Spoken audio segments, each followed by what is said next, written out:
so welcome. I'm going to go through the missing link that, as far as I know, no one is talking about the link between autism, EDS, autoimmune conditions, Hashimotos, mold illness, leaky gut, food sensitivities, SIBO, heavy metal toxicity, anxiety, histamine issues. I've got a list, and that is just the tip of the iceberg. That was just the ones that I could fill in on screen.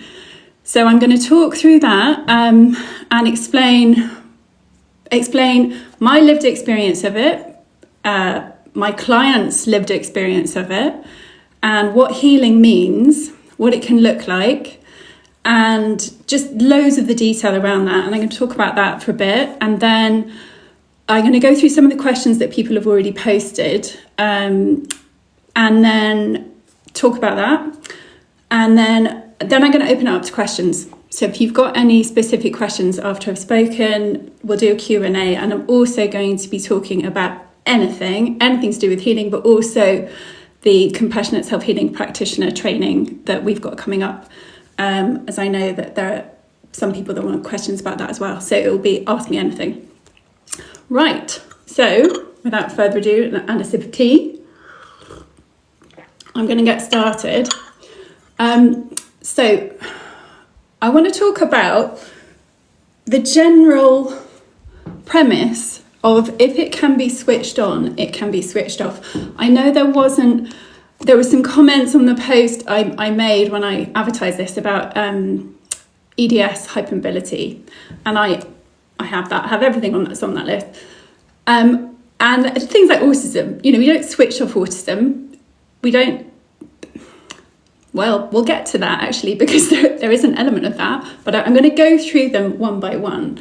So in fact, I'll start with the top of the list. I'll start with autism, because yes, we don't switch off autism, and I am very proud to be neurodivergent. However, all neurotypes can be disordered. You can have disordered autism. You can have disordered ADHD. So disordered ADHD is when you have to have medication, when your thoughts are out of control. Disordered autism looks like chronic nervous system activation, anxiety, and food sensitivities. So those don't have to go hand in hand with autism. That is what I call like a disordered neurotype. And you can have disordered autism through focus, so overly focusing on it. So it's one of the reasons why when I've got clients and we talk about, neurodivergence, we don't overly focus on it, because equally with ADHD, when we really, where we put our attention, energy flows, when we focus on it, we start kind of inviting that in more and more. So disordered autism, when we start looking at TikToks about autism and about how I can't handle this situation and that all feeds into it. It's not saying it's just your thoughts. It's one of the things that can make our autism disordered. And it wasn't what made mine, because I didn't even realize I was autistic when I had this disordered state. It was chronic nervous system activation. It was to do with the stored emotions, and it's to do with the link of being an empath. And I will get to that in a minute. I first of all just want to go through the list and show you, for me, what switching off meant. So in terms of my autism, my neurodivergence, I don't have that chronic nervous system activation. I don't have anxiety. I don't have food sensitivities.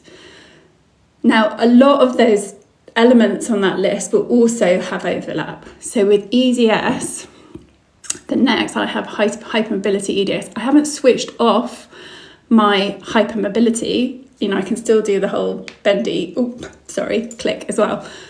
I haven't switched that off. However, and this is really, really crucial, with EDS, there is a disordered state to which it does switch on, and that disordered state can be switched off.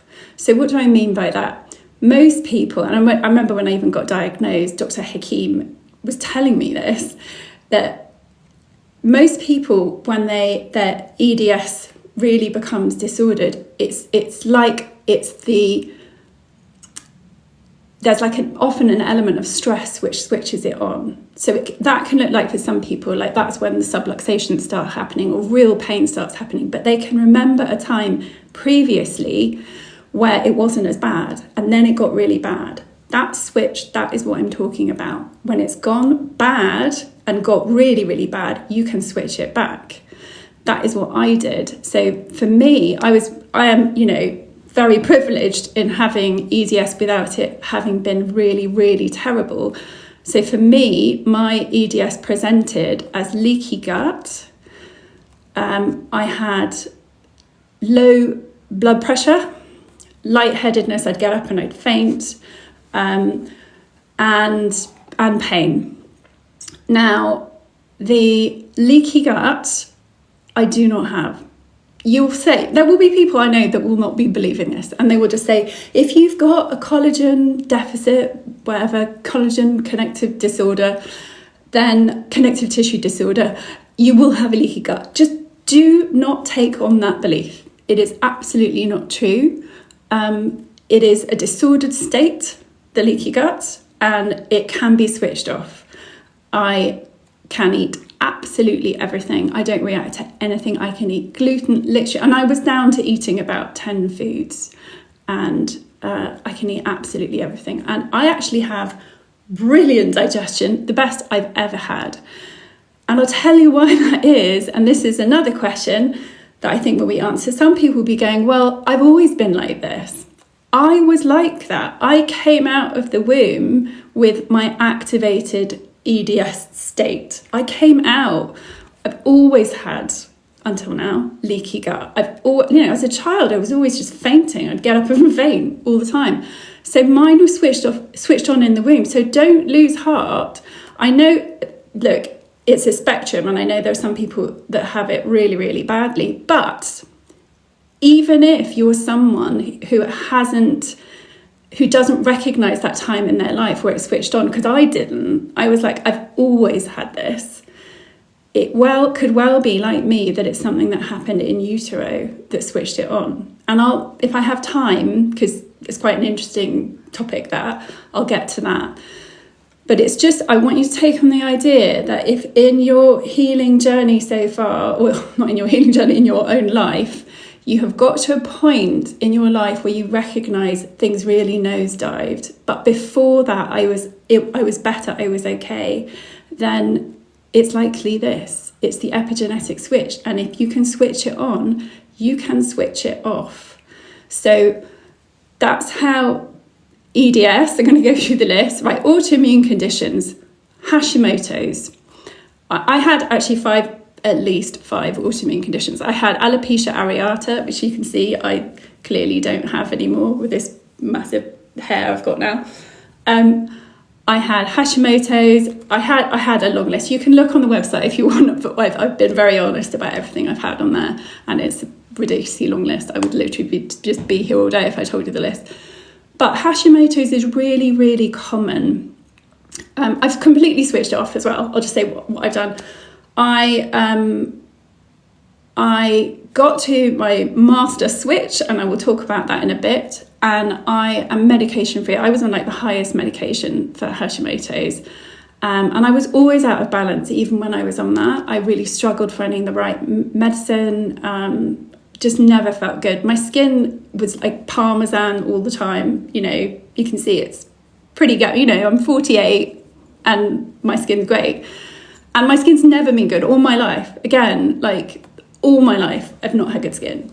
So Hashimotos, though, that comes so often with this list.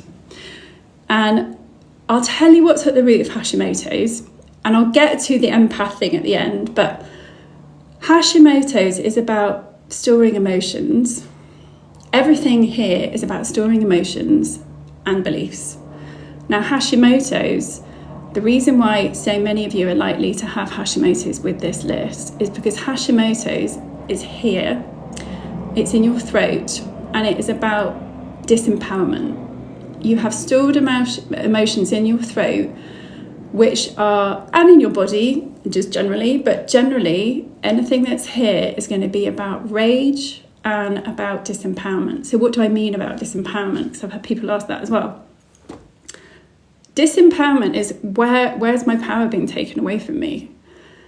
And if you look at that list that we had on the post where it was like autism, EDS, autoimmune conditions, Hashimotos, mold illness, SIBO, how disempowered are you by having chronic illness?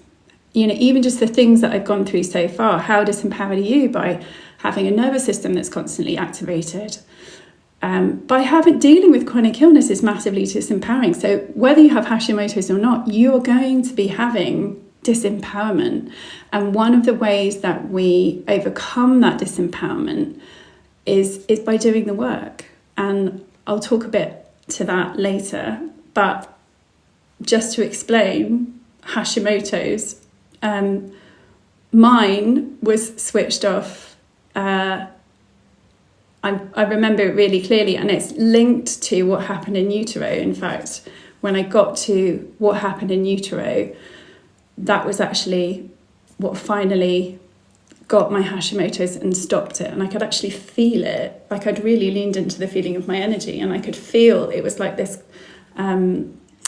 just like I felt complete. I felt whole after just releasing this thing that happened. SIBO and leaky gut, again, when I got to the emotions behind it, I remember it really clearly. Overnight, I went from, literally overnight, I did this energy work, I did this emotional release work where I had I was basically carrying fear, loads and loads of fear that I was storing. And normally food sensitivities and anything to do with any kind of reaction like that, often histamine as well, it's about fear. And mine was all about, when I was 35, I gave birth to my twins, and I had a really, really terrible birth, huge amount of birth trauma. And when I had a part of me at 35 that was stuck feeling that I was about to die because I'd lost loads of blood. It wasn't fun. I was carrying that feeling of that just held in my body of utter fear. And it was that was causing all of my food sensitivities. And when I released that overnight, the next day, I could eat everything again. Literally everything. I could eat gluten, I could eat, all the no-nos, chickpeas, my God, the reactions I used to have from chickpeas, and I could eat it all. It was absolutely life-changing. And so, again, I'll get to that. Heavy metal toxicity, I'm just going to touch on that as well. Heavy metal toxicity comes through your system being so out of whack that it's like the first thing that happens is you can't start processing things. So if you think of it, it's almost like your detox system isn't working because you've got stored emotions. Your immune system isn't working because you have these stored emotions. And you can think of them as like kind of rods that are jamming in an engine. Now, when you remove all of those rods, and then you kind of remove beliefs as well, which are all attached to subconscious, those engines just start working again. Your immune system starts working properly. Your detox system starts working properly. And you know it because you notice it. And I notice this with clients as well. I'll be working with them and they'll suddenly go, God, I'm really smelly. And it's like they're beginning to detox. And suddenly all the heavy metals are coming out of them. Because I never, ever did, even though I had huge heavy metal toxicity, I never did a protocol to remove it. Your detox system works so brilliantly when it's in balance that it can handle anything. I think I took some binders at the time once it switched on, because it was like the factory doors had just been jammed and then suddenly everything was coming out. But I didn't have to consciously bind anything. I work with the body. And that's the same with the immune system. When your immune system isn't, when it hasn't got these kind of spanners in it, you take them out and then it suddenly changes everything. So say with your Hashimotos, whatever part of it is that you've got autoimmunity going on, when you really release all of that stored emotion, then your immune system just starts functioning properly again. And what that means is, say your thyroid, instead of it actually being under attack, it's like all the weapons go down, no one's attacking anymore, and then your body is like, oh, we're not in a war. Oh, we can just start rebuilding again, because your body knows how to heal. So my thyroid, even though it had been ravaged for, I don't know, it was probably like the best part of a decade, then when the immune system stops attacking it and you don't have those antibodies that are coming in, it just starts to heal. And, there are things you can do to encourage that healing as well. But this is why, I'm completely medication free, why I've got clients who have been on thyroid medication for decades into their, like me, into their 40s, and are medication free. So again, this kind of lie that you get out of there of like, even if you could switch off, it would be so ravaged after so many years of attack that, how are you going to get it working again? Well, obviously, this isn't for everyone. If you've been really unlucky and you've had to have your thyroid removed, then you're not going to get it working again. It's not there to work. But even so, you can it's still worth doing the work, because you can switch off the attack. You can get your body in balance. Never underestimate what your body can do. It's absolutely incredible. So, right, I want to talk now about this missing link. About everyone says it's all about genetics, and it's not. It is about being an empath. And the reason why is because there is a massive crossover between autism and being an empath. I don't know what the Venn diagram looks like, but it's absolutely huge. If you are an empath, you will be storing your own emotions, and you may well be storing other people's emotions because you're feeling them. And most of the time, we store emotions for different reasons. We store emotions because either we can't recognize them ourselves, and then it's like they just get stuck in us because we can't process them. And that can be a main reason if we're an empath. It can be that we don't recognize them because we're not allowed to feel them. Or it can be that they're just massive blind spots that we just haven't allowed ourselves to process. So being an empath is massive, and it's the main issue. Vast majority of my clients are empaths. Now, I will talk about the ones that aren't. But the other thing about being an empath is many people don't realise they're an empath, and I was in that boat. So, people would talk about being an empath and I'd be like, yeah, what's that? And it didn't resonate with me because I was so separated from my emotions. I wasn't really feeling them. So I wasn't really even aware I was feeling other people's. And as a child, I was so overwhelmed by everyone's emotions that I kind of closed it all down. And you can be what I call a silent empath, which is when you basically kind of shut down that ability to feel everything. It's kind of almost like beyond dissociation. So for a long time, I was like that. So when people talk about empaths, we're like, yeah, that's just rubbish. That's not me. So even if this doesn't resonate with you and you're like, you don't recognize you're an empath, it doesn't mean that you're not one. You might well be one, because I was in that camp. Now, there's so many things to talk about being an empath.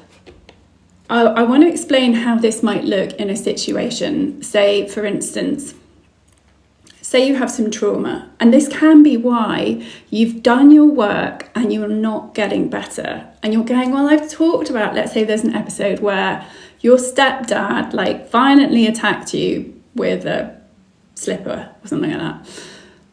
And you were going, I've gone through this, I've talked about it in therapy, and I've dealt with it, and yet I'm still not, I feel in my core that this is key, but I'm just, how many times do I have to work on this? Now, it could be your missing link, because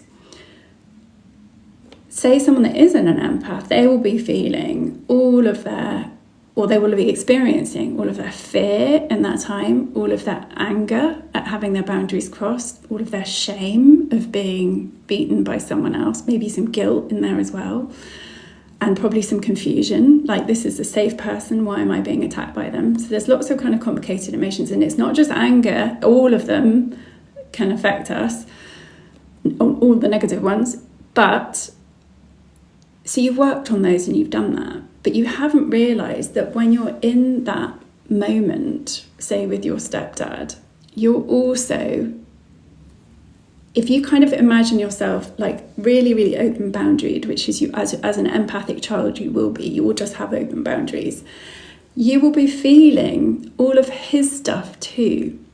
And so he is there and he is feeling shame, he is feeling anger, he may be feeling shame, or maybe his inner child is triggered at that moment, and all of his anger and shame at the boundary transgressions that happened to him as a child, that's meaning he's repeating it, they're all present. So you can be storing your own anger on all of those and your stepdad's at the same time. And that can be the missing part of the puzzle, is that you haven't realised actually it's just a lot more complicated in these really traumatic situations. As a child, maybe I soaked up a lot more than I thought. Now, what this means is, if you think of your stored emotions like a barrel, and you get to a certain threshold, and then your body just goes, enough. It's like all of those spanners, like I was saying. It's like, it's enough, and it goes into illness. Now, if you're an empath, you're likely to get to the top of that barrel way quicker, especially if you are a woman. Now, why is that? Because as women, we're told to repress our anger because we've got to be the good girl, right? So it's not safe to show our anger. So if it's not safe to show our anger, we store it because we don't let it out. And that can be the same with other emotions. If you're brought up in a household where you're not allowed to make big displays of emotion. You're not allowed to, you certainly don't talk about shame. And everything just has to be repressed. So because of your parents' trauma, that's how they've been brought up. So we then we go through life and we don't recognise anger. And so then we're more likely to pick it up from other people as well, because we've got to relearn how to recognise it, to process it. So as empaths, and like I said, this profile is this kind of autistic EDS, the overlap with an empath is massive. If your barrel is full up first, you tip into illness. So it's actually very simple. You just go, right, I need to empty that barrel to tip out of illness. And that is what I did. So what I don't want you to go away with is thinking I'm a sponge, because our beliefs absolutely are a massive part of this and they direct everything. And if we take on the belief that we're a sponge, we will become one. And it's part of why I had electrosensitivity for a while, because so much of that was actually about my beliefs, because I was so in fear and I was reading loads and loads and loads of things about EMFs, and I just decided, I was so kind of receptive to that, had to do a lot of work on beliefs, then I tuned into it. Now, it doesn't mean it wasn't real. It absolutely is real. Where you put your focus is so important. That's why beliefs are so important. So I was having genuine reactions, which, people around me found very frustrating, to electrical stuff, just like chemical things as well. But it was all basically fear at the origin, which even allowed me to take on that belief. But I really want to make it clear, just because you're an empath, it can be a superpower. It absolutely is a superpower. It's how I do my job, because I'm an empath and it's all my practitioners are the same. You've got to turn it into the superpower though. So I'm going to show you just a few things now that you can do to protect your energy. And I don't want you going out thinking you need to be protected. But it's about, if you go out with that belief that you're a sponge, you will be one. So just kind of go, I'm not a sponge, and just visualize yourself like in a bubble, not a shield, but just like a bubble. That is my boundary. Just visualize it there. So if you know you're going out, or, you know, say, and not even normally, I don't even think you need to wear this normally, but just think, I'm going to someone that I think is problematic. I'm spending time with them. I'm just going to put my bubble on. So I'm not taking on any of their stuff. Maybe you've got a friend that's very oversharey and you're like, I don't want to be around that. I always feel a bit depleted when I'm with them. Put that bubble on. And again, we're not going out in a place of defense. It's just smart to do that, to like, I'm just going to protect my energy that way. So yeah, I'm just having a think, what would be the best way? Yeah, I think if you ever feel that you're taking on things, then actually just release the belief as well. So you can do that really easily on the karate chop point. You can just massage here. And one of the reasons why I don't tap when we do the equivalent of EFT, I call it contact work. I don't tap because your inner child, especially if you're on this list and you've got all of these things going on and you're an empath and you're very out there, your inner child is massively overwhelmed. And he or she does not want to be hit on the head or on the chin or anywhere on the body, because it's just too overwhelming, because they're just dealing with so many sensations right now. Your inner child just wants to be held and maybe massaged lightly. And so it's one of the reasons why EFT never worked for me. And I was thinking it did. I was feeling these big releases, but my inner child was like, God, no, stop that straight away. It's too much. So I know I'm going off track a bit, but to the beliefs, this is a really key point for beliefs. You can just massage on here, and if there's any belief that comes in, you can just release it. So you can just say, all my beliefs that I'm a sponge, and then just really gently relax it. All my beliefs that I'm going to take on everyone's emotions. I'm educating here, but I do not want to be opening the door any more than it's already opened, okay? All my beliefs that my door is open. Right, let's close that. And so just think about anything I've taken on is in the past, and if you come to do this work, you'll get to know that, and you'll understand, you know, what are the things, and it's most likely from childhood, because that's when our boundaries are the most open. So what if you aren't an empath, and what does that look like? So there'll be people here who are like, well, that's all very well, but I've got this list, but I'm sure I'm not an empath. So one is that you might not be. One is that you might not be aware, like me. You might be a silent empath. And that is something that I feel like that's for another day. That's the kind of big topic of how you open that up. But even just the intention of I'm setting the intention of like exploring that and opening that up. We'll get there. But what if you genuinely aren't an empath? I do see people, albeit very, very rarely, who aren't empaths that do have chronic illness. And the reason why is because they are not allowing their emotions to feel.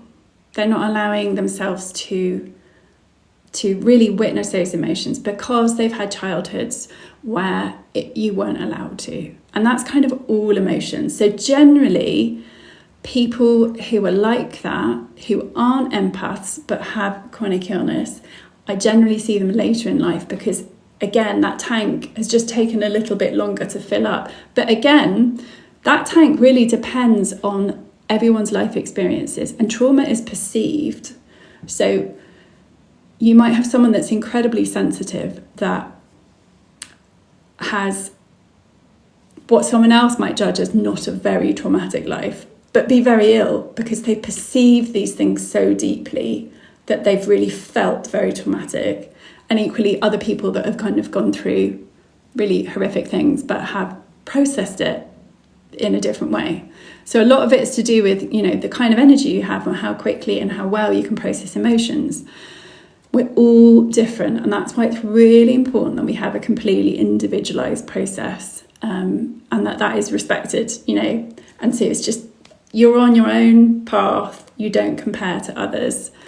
And I'm here really just to show you what's possible and what I'm consistently finding is possible in others, as well as in me.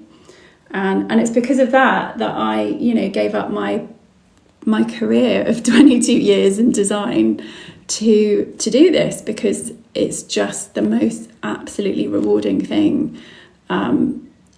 It's the biggest thing in my life I've done, is switch everything off like this, I think, other than having my kids. But it's just a really beautiful thing to witness in others. And I can't tell you how rewarding it is as a job to do this.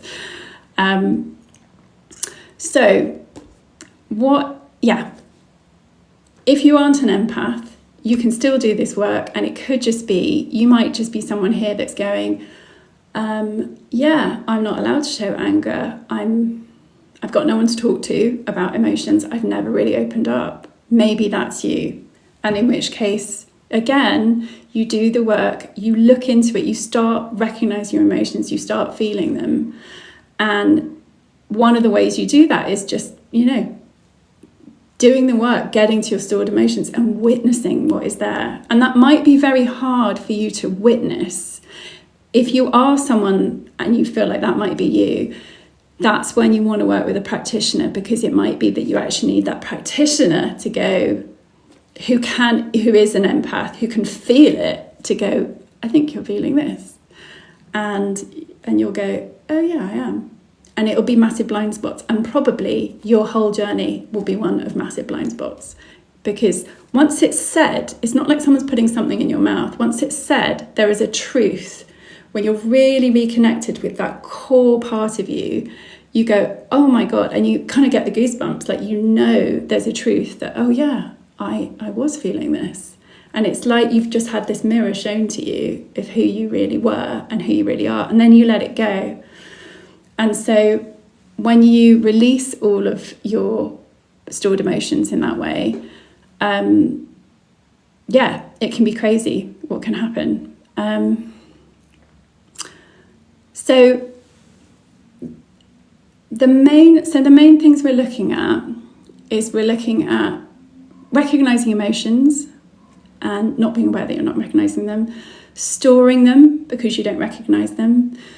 Storing emotions, that can also be transgenerational as well. You can this isn't anything new. People talk about, ancestral things that are passed down through your genes.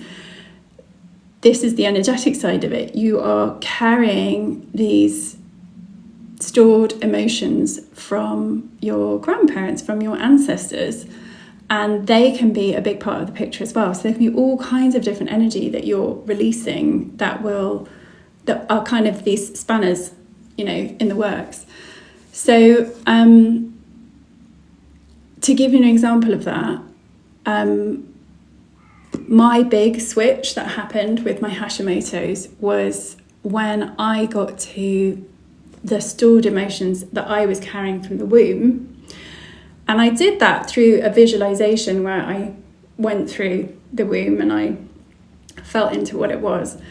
And I had a few visuals that kind of came into my head as I was doing it. And it felt huge. And like I said, I think when it kind of completed, I just felt this absolute feeling of like, I'm whole. And that was when my Hashimoto's switched off. And it's funny because I didn't get Hashimoto's till I was 35, but it kind of shows that it's not about the stress that you think it's about. It's not just because I thought, it's all related to the birth of my twins, my terrible birth trauma. That was like the straw that broke the camel's back. It was sitting on a bedrock that had started in utero. And so it's funny, it's like I almost worked backwards. And by the time I did the in utero healing, that was when I was like, you're whole again. It was like all the spanners are out and my immune system just sort of started going forwards rather than in reverse. And so that was why I came out with, not terrible immune things, but I had like constant illness as a child. I had whooping cough, I had constantly ill, constantly off school, like disempowered right from the start.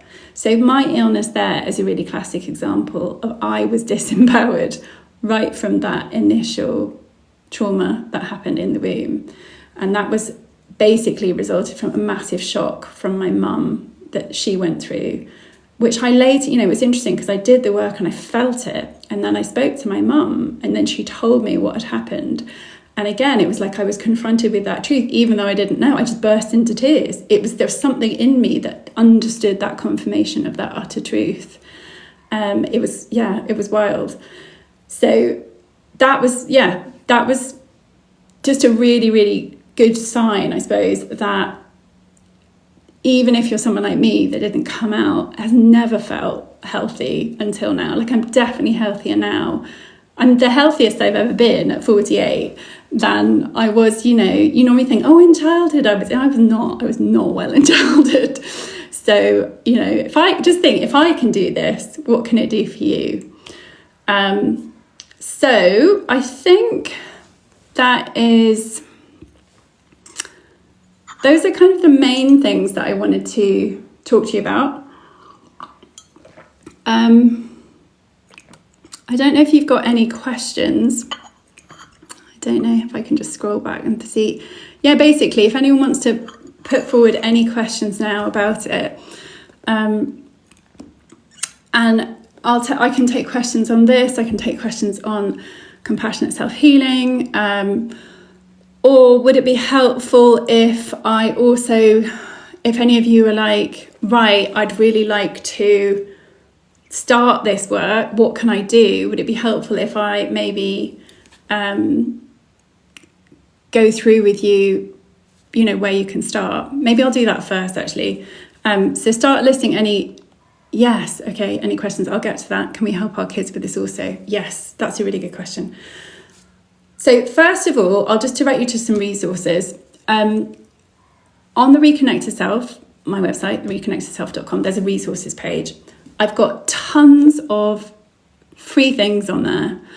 And there are tons of resources actually here on TikTok, and a few on YouTube and some on Instagram, of techniques that you can use that can help you start releasing your stored emotions, and some that are looking at your beliefs as well. I've also just released a really, really powerful meditation that you can use as a practice. It's just about $9.99, and that's on the resources page. And it is to release your stored emotions through three of your main centers of your body. One of them is the throat. And it also covers, which I haven't done before, I don't think, it covers transgenerational energies, ancestral energies as well. So that's now up on the resources page. But there's other things on there about starting to build up that internal connection, because all of this is about getting the answers yourself. And also, I talked about disempowerment.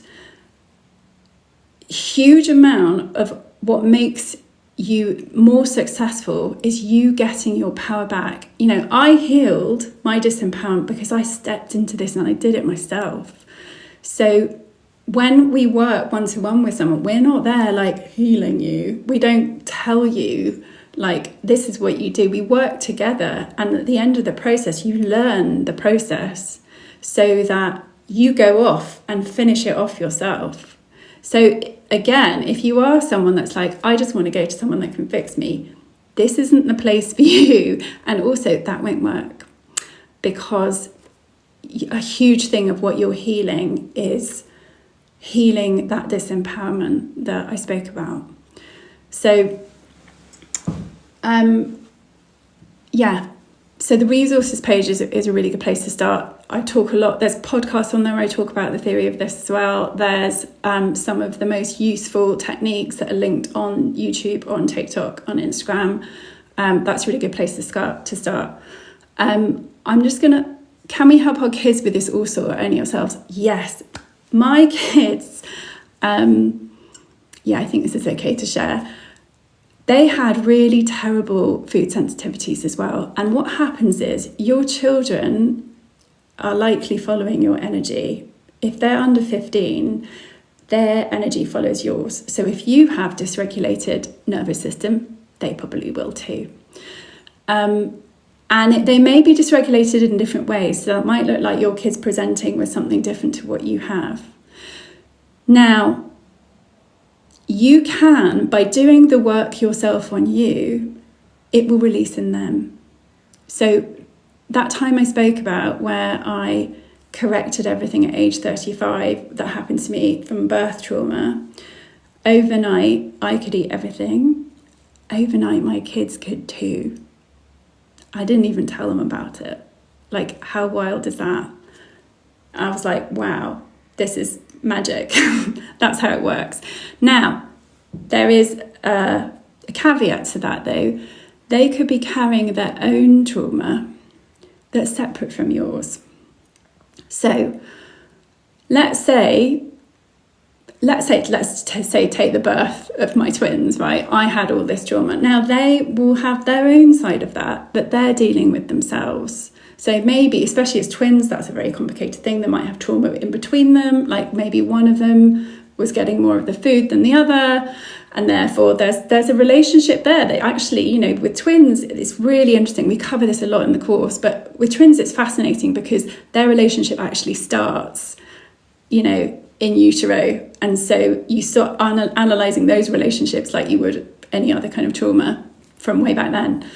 So they may have their own things that they need to release that aren't following my energy. It's their own story, you know, their own experience of birth. All of those things could be contributing to, say, something that was wrong with them. So how do we help our kids? Well, the most beautiful thing, and I really, really want to get this out, is that children release trauma so much more easily than grown-ups do.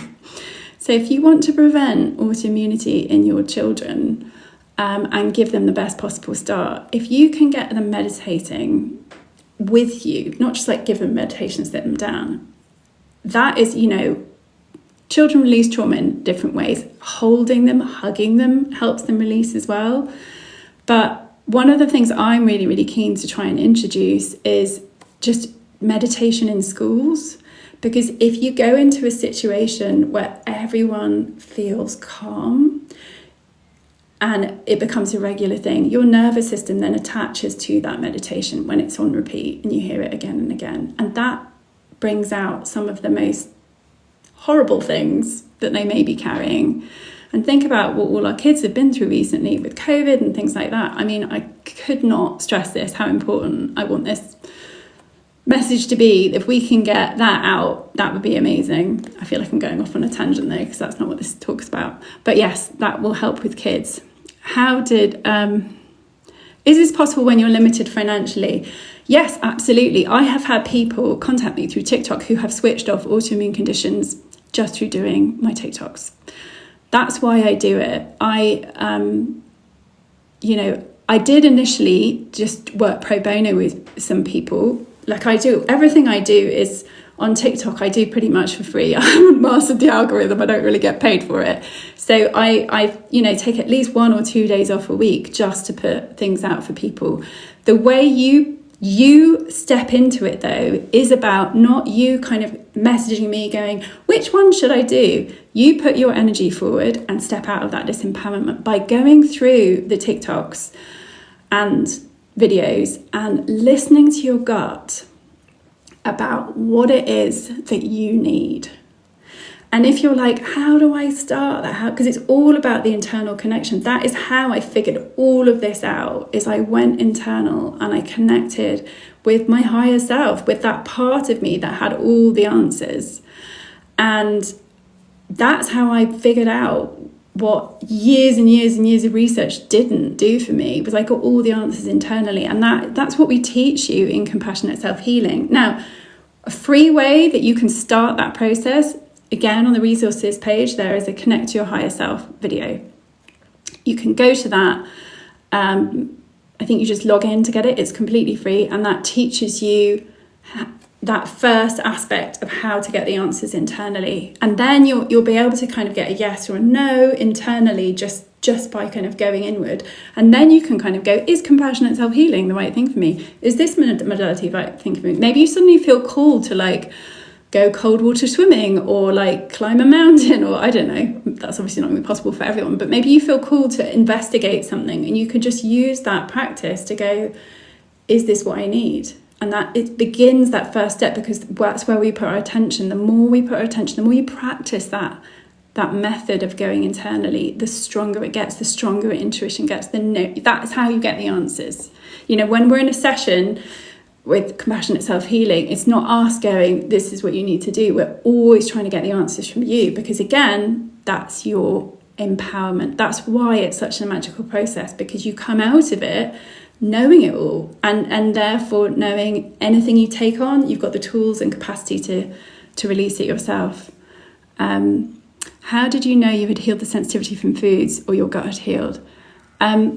So part of how I knew was I had developed this process of, I'd learned it through muscle testing, and I'd learned a really long, complicated way of getting it accurate, because I found that hasn't always been the most accurate thing for me. I've realised there's something I haven't said as well, which is, in addition to everything I've spoken about being empath, there is another thing that can cause things to switch on, which is an environmental trigger, which I'm not at liberty to say what this is on the platform. This isn't me gatekeeping. It's just about what I feel is okay to share. But what I will say is just one environmental trigger, one external thing, not even external, it's just one thing that is easily removed using very simple natural protocol that we cover in the work. And I found that with people with EDS in particular, that can be quite a big part of the thing to uncover, because as you probably know, if you've got EDS, that we can react to certain things, like there are certain antibiotics that we can react to and things like that. And in terms of what that looks like as an empath, it's still related. What that means is when you remove that environmental component, that thing from your body, what it could look like previously is it might look like maybe you have, I call them emotional threads. So what I released when I was 35 was like an emotional thread. It's a whole load of tangled, stored emotions in one big section. And maybe you've got 20 of those. When you remove this environmental trigger, when you remove this environmental trigger,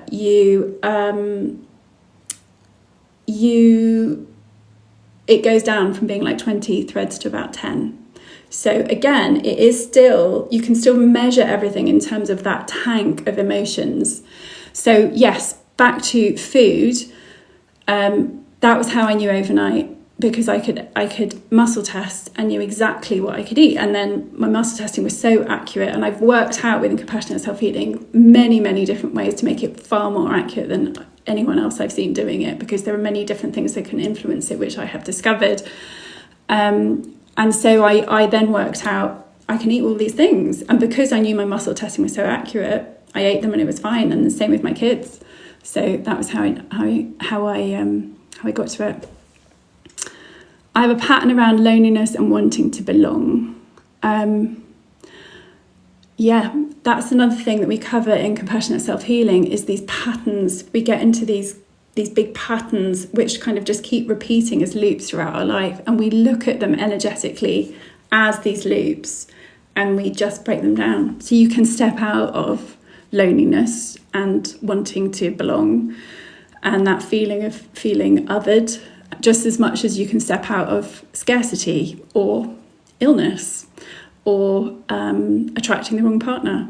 The work I do is not just about the physical imbalance is such a tiny part of it. I can't tell you. Compassionate self-healing really just helps with so many things. For me, it started off being all about the physical illness, but it's just what it opens up to you in terms of your life, your connection, your whole reality changes when you do this work. It's wild. Let me see some of the questions. How do you change your beliefs, affirmations? So beliefs are really interesting. Beliefs are often a case of observing that you're carrying them, and that can be where it can be really good to have someone be there with you to reflect that. Or often, this is another good point, as empaths, we can take on people's beliefs quite easily as well, especially as children. Again, your boundaries are forming when you are little. And so it's no coincidence when I say about your energies following your parents. That's because your boundaries are open. It's all part of the same thing. And your boundaries are your sense of self. So that is all building. And at 15, that sense of self is kind of complete enough that you don't need to follow your parents anymore. So along with that being open, you can think of those boundaries as they're forming, just being that much more porous. So that's often why these childhood traumas we're taking on as empaths, other people's things, that also includes beliefs. So often in this work, we'll be looking at like, what? Okay, maybe you're looking at a loop about, what was it about loneliness? So you've got that. It might be that there's a belief that's come in that you don't even realise it's yours. And this is, again, why it's good to work with a practitioner, because we can monitor it and check it. So you may have taken on a belief from, say, age 12 from your mum that, you know, you're destined to be lonely. The world's a lonely place. And it may be something you're not consciously thinking, but it's still acting and directing things in your body in that way.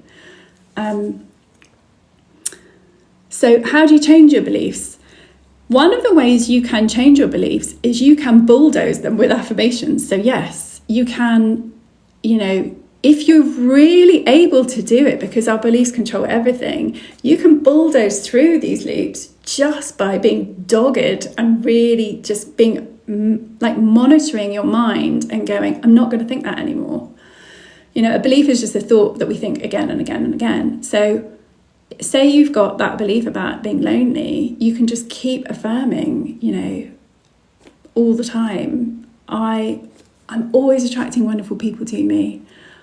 I can't believe how many people I love are constantly approaching me every day, wanting to hang out with me. You know, say all those beliefs. And if you just make that a practice, that will bulldoze your way through the loop. So we can't, you know, affirmations are incredibly powerful. Any tips on getting to the point of trusting your muscle testing? That is about working through, that's really about doing the work. I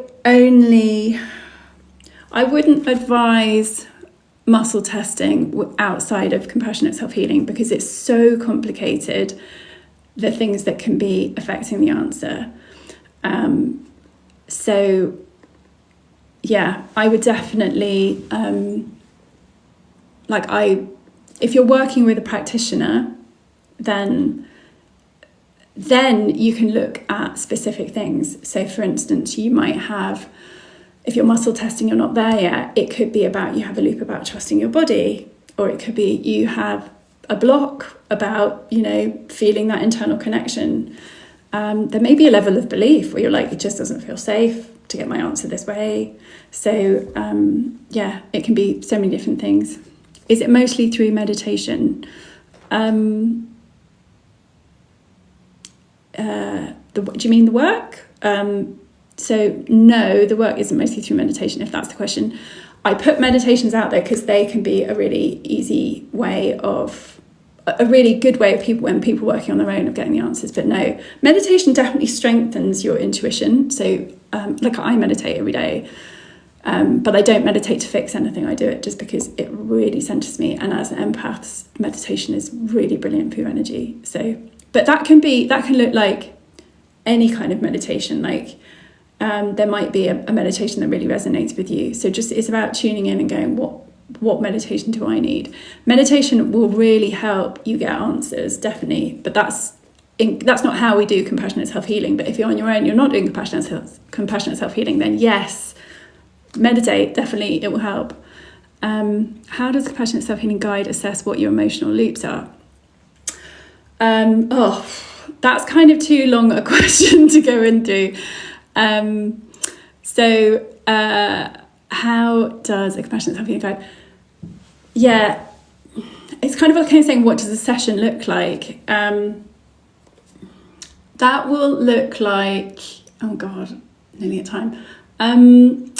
That will look like, quite often you'll start off with what's coming up, because things that come up to heal often come up in a certain order. And then you might identify a loop. And do you know what? It's not the guide doesn't really assess, the practitioner doesn't assess what your emotional loops are. You do it together. It's a process of doing it together. And then we use kind of very certain different techniques to get, because not always, we don't always use muscle testing. We use lots of different techniques to get the answers. So there can be, because you might have someone that you're not able to muscle test. You might have someone that has, very strong boundaries and they're not allowing anything in. So that can be an issue as well. I'm working with a practitioner. I've noticed some clarity and changes, but still having symptoms. Yeah, I would say that you've just not got to the key aspects. What can happen is with these loops is you can have priorities. And so if you don't, there can be certain ones that can affect the efficacy of others. So you may have a loop about feeling blocked, for instance. And if you haven't got to that loop about feeling blocked, that can kind of affect the effectiveness of other ones healing. There can be many different reasons. Another thing can be also about your nervous system, and just making sure that your nervous system is calibrated to success. Because one of the things about autism and empaths is that we tend not to do well with change. And so a really big part of this work can be healing. It might even be a loop that change isn't safe. If you have that running in the body that change isn't safe, then symptoms aren't going to switch off. So there can be many, many different reasons why we don't switch things off. And it's just getting to them, and we've been doing this long enough now. I've been doing long enough now that I've sort of seen so many of the troubleshooting loops, the troubleshooting elements as to why things haven't switched off for certain people, and then got it to where they can. I might do another live if anyone would like it. But also if there are any specific questions you have on another live, I've got many other ideas, then drop me a note in any of the comments on my TikToks and I'll do it again. I hope this has been helpful.